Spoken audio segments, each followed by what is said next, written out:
অভিযোগ কমিয়ে দেন, দেখবেন সুখে থাকবেন। এইটা নাই, ওইটা নাই, এইটা পাই নাই, ওইটা পাই নাই, জীবনে এইটা হই নাই রে, ওইটা পাইলাম না রে, এরকম অভিযোগ করে দেদারছে অনেক। এরকম লোক আছে না নাই?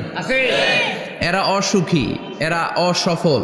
সফল ব্যক্তিদের একটা গুণাবলী হচ্ছে এরা কমপ্লেইন করে কম, কমপ্লেইন করে কম, তারা শুকরিয়া করে বেশি। দে আর ভেরি গ্রেটফুল, তারা শুকরিয়া করে বেশি। এটা পাই নাই, ওইটা পাই নাই, এগুলো বলবেন না। কারণ আপনি যেটা পাইয়া খুশি না, অনেকে এইটা পাওয়ার জন্য সংগ্রাম করে যাচ্ছে। আপনি এখন যেই জায়গাটাতে আছেন, এই জায়গাটাতে পৌঁছা অনেকে স্বপ্ন।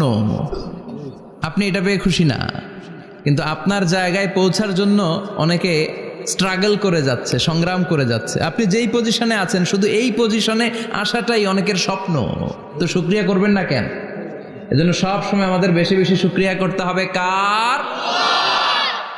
রব্বুল আলামিন বলেন, কুল লাউ কানাল বাহরু মিদাদান লিকালিমাতি রাব্বি লানাফিদাল বাহরু ক্বাবলা আন তানফাদা কালিমাতু রাব্বি ওয়ালাউ জিনা বিমিসলিহি মাদাদা। সাগরের জলকে কালি করে, গাছের পাতাকে খাতা করে, তোমার মহিমা লেখা শেষ হবে না, যদিও লিখি প্রভু জীবন ভরে।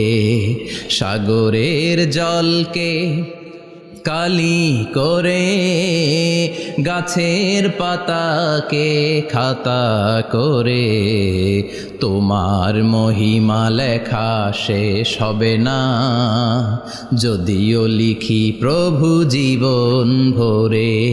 সাগরের জলকে কালি করে, চিল্লায় বলেন ঠিক কিনা? সব সাগর মহাসাগরের জল যদি কালি হয়ে যায়, কি উপমা দিলেন আল্লাহ! সব সাগরের পানি যদি কালি হয়ে যায়, সব গাছের পাতাও যদি খাতা হয়ে যায়, আর সাগরের জল নামক কালি দিয়ে গাছের পাতা নামক খাতার উপরে যদি আমি আল্লাহর প্রশংসা তোমরা লিখতে শুরু করে দাও, সাগরের জল শেষ হয়ে যাবে, গাছের সব পাতাগুলো ফুরিয়ে যাবে, আমি আল্লাহর প্রশংসা করে শেষ করা যাবে না। সুবহানাল্লাহ বাড়িতে যায় বলবেন। সাগরের জল, চারটেখানে কথা। কয়টা সাগর দেখছেন আপনি? কয়টা সাগর ঘুরছেন? প্রশান্ত মহাসাগর দেখছেন আপনি? আটলান্টিক মহাসাগর দেখেছি আমরা? দেখি নাই। প্রশান্ত মহাসাগরের সবচেয়ে গভীর জায়গার নাম মারিয়ানা ট্রেঞ্চ, প্রায় 36,000 ফিট ওইটা ডেপথ, গভীরতা।